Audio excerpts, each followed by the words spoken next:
Perfect యానిటేషన్ format అన్నమాట. English ఎస్సేకి గాని, ప్రోజ్‌కి గాని, పోమ్‌కి గాని ఫస్ట్ టైటిల్ రాయాలి. తర్వాత ఆథర్ నేమ్ రాయాలి. తర్వాత extract lines for annotations, context, explanation, critical comment, conclusion. ఇది యానోటేషన్ ఆఫ్ స్ట్రక్చర్. ఈ స్ట్రక్చర్ ప్రకారంగా రాస్తే ఒక్క మార్క్ కూడా పోదు. ఈ స్ట్రక్చర్ ప్రకారంగే నేను మీ ఇంటర్మీడియేట్ యానోటేషన్స్ తయారు చేశాను. సో, ఇప్పుడు మనం ఒక్కొక్కటి నేర్చుకుందాం. ఈ స్ట్రక్చర్స్ ప్రకారంగానే నేను యానోటేషన్స్ తయారు చేశాను. ఇంటర్మీడియేట్‌లో ప్రతి లెసన్‌కి 4 యానోటేషన్స్ ఉంటాయి. నెక్స్ట్ క్వశ్చన్ చూడమ్మా. I walked into that reading room a happy healthy man. I crawled out a decrepit wreck. So ఈ క్వశ్చన్ కి అర్థం ఏంటంటే అమ్మా, క్రాల్డ్ అంటే ఏం తెలుసమ్మా, నెమ్మదిగా కదలడం. డిస్క్రిపిట్ అంటే ఏం తెలుసమ్మా, చాలా వీక్ గా, చాలా ఓల్డ్ గా అయిపోవడం. ఓకేనమ్మా. ఇప్పుడు ఈ క్వశ్చన్ కి అర్థం అంటే, క్వశ్చన్ కి అర్థం ఏంటంటే అమ్మా, మొదట అతను చాలా ఆనందంగా, చాలా ఆరోగ్యంగా ఈ యొక్క రూమ్ లోకి వెళ్ళాడు, రీడింగ్ రూమ్ లోకి వెళ్ళాడు. అక్కడ గడిపిన తర్వాత అతను చాలా అలిసిపోయి, చాలా ఒత్తిడిలోనే చెత్తగా అనిపించింది అతనికి. ఏంటో చూద్దాం మరి. ఓకేనా. డిస్పరేట్ వ్రెక్ అంటే ఏంటి? డిస్పరేట్ వ్రెక్ అంటే పూర్తిగా అలిసిపోయి దుఃఖంగా ఉండడం. ఎందుకో చూద్దాం. ఈ లెసన్ దేంట్లో ఇచ్చాడు? The melody of over thinking. Author name వచ్చి ఏంటమ్మా, జెరోమ్.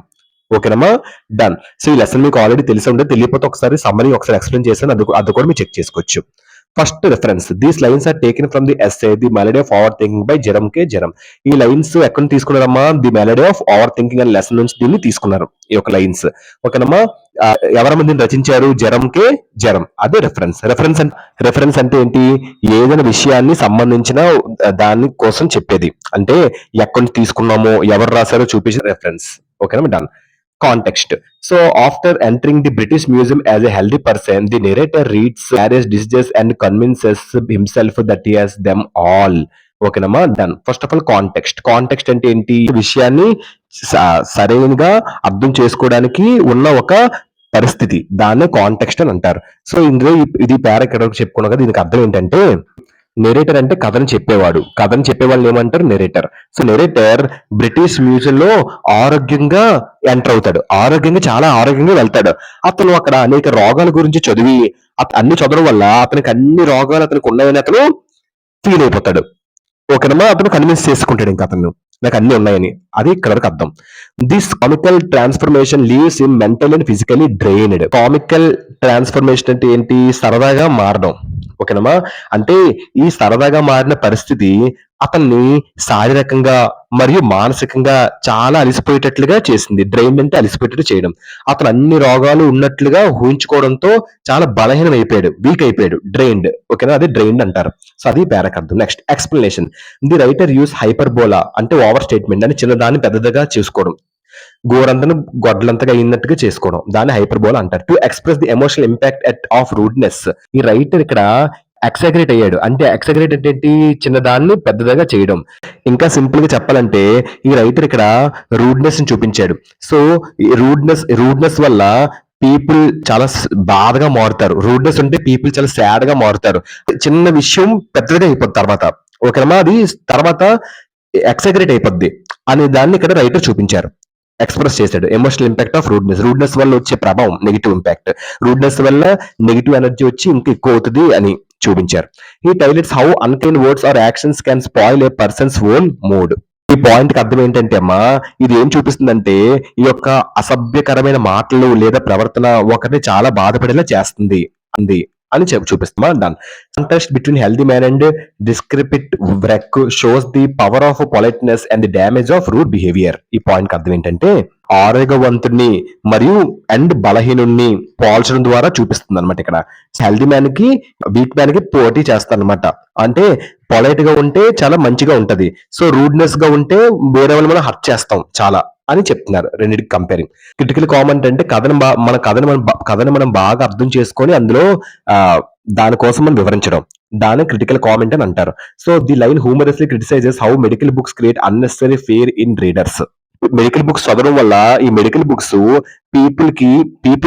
మనుషుల్ని బాగా ఎక్కువ టూ మచ్ బాధను కలిగిస్తాయి, సిక్ గా చేసేస్తాయి, వీక్ గా చేసేస్తే అని చెప్తున్నాడు. ఓకేనమ్మా. It shows that excessive self diagnosis can mentally exhaust a person, turning a healthy man into a decrepit wreck purely by imagination. ఓకేనమ్మా. ఫస్ట్ సెల్ఫ్ డయాగ్నోసిస్ అంటే ఒక వ్యక్తి డాక్టర్ కలవకుండా వాడే రోగిని గుర్తించుకోవడం. వాడికి వాడే డిసీజెస్ ఉన్న వాళ్ళ గుర్తించుకోవడం. దాన్నే సెల్ఫ్ డయాగ్నోసిస్ అంటారు. డాక్టర్ డిక్లేర్ చేయకుండానే. సో ఓకేనమ్మా. అంటే ఏం చెప్తుందంటే దీనికి అర్థం ఈ ఒక లెసన్ మనకి ఏం చూపిస్తుంది?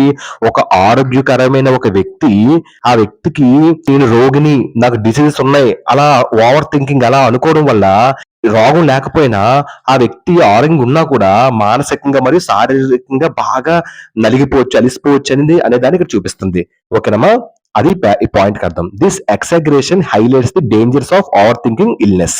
ఏం చెప్తుంది పాయింట్? రచయిత విషయాన్ని పెద్దగా చూపి చెప్పాడు. దాన్ని ఎక్సాగ్రేషన్ అంటారు. సో ఇది ఏంటి హైలైట్ చేస్తుందంటే ఎక్కువగా రోగాల గురించి ఆలోచించడం మానసికంగా హానికరమని చెప్తుంది. ఓకేనమ్మా. అదే హైలైట్ చేస్తుంది. కన్క్లూజన్, ముగింపు.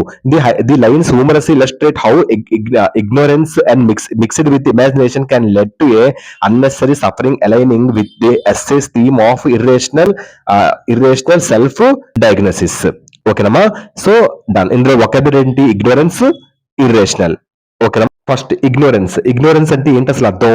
ఇగ్నోరెన్స్ అంటే ఏ విషయాన్ని తెలుసుకోకపోవడం, ఏ విషయం తెలియకపోవడం ఇగ్నోరెన్స్ అని అంటారు. ఇర్రేషనల్ అంటే ఏంటి? ఇర్రేషనల్ అంటే దానికి అర్థం ఏంటి తెలుసా? వాల్యూ కాని థింగ్స్, దాన్ని ఇర్రేషనల్ అంటారు. ఓకేనా. సింపుల్ గా ఈ పాయింట్, ఈ పేరాకి అర్థం ఏంటంటే ఇందుకో హార్డ్ వర్డ్ ఉందాం ఇందులోని, అలైనింగ్ అంటే ఏం తెలుసా? మ్యాచ్ అవ్వడం అనమాట. ఓకేనమ్మా. ఇప్పుడు ఈ పేరాకి అర్థం. ఈ పేరా ఏం చెప్తుందంటే సో విషయాలను తెలియకపోవడం దాన్ని ఇగ్నోరెన్స్ అంటారు. మరియు ఎక్కువ ఊహించడం అవసరం లేని బాధలోకి తీసుకెళ్లిపోతుంది. సో ఇది ఈ యొక్క స్టోరీ మనకి చెప్పే ఇంకొక మోస్ట్ ఇంపార్టెంట్ థింగ్ ఏంటి తెలుసా? ఈ యొక్క స్టోరీ చెప్పే మాట ఏంటంటే తనను రోగిగా అనుకోవడం, దాన్నే ఇర్రేషనల్ సెల్ఫ్ డయాగ్నోసిస్ అంటారు.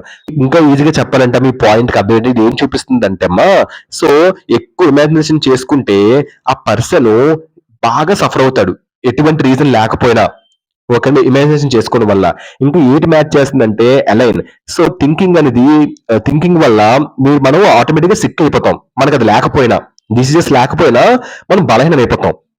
ఓకేనమ్మా. అదే కన్క్లూజన్, అదే దీనికి అర్థం. ఓకేనమ్మా. Thank you. సో ఇలా రాయాలమ్మా. So title, author, reference, context, explanation, critical common, conclusion ఇలా రాస్తే మీకు ఒక్క మార్క్ కూడా పోకుండా ఫుల్ మార్క్స్ అని మీకు పడిపోతాయి.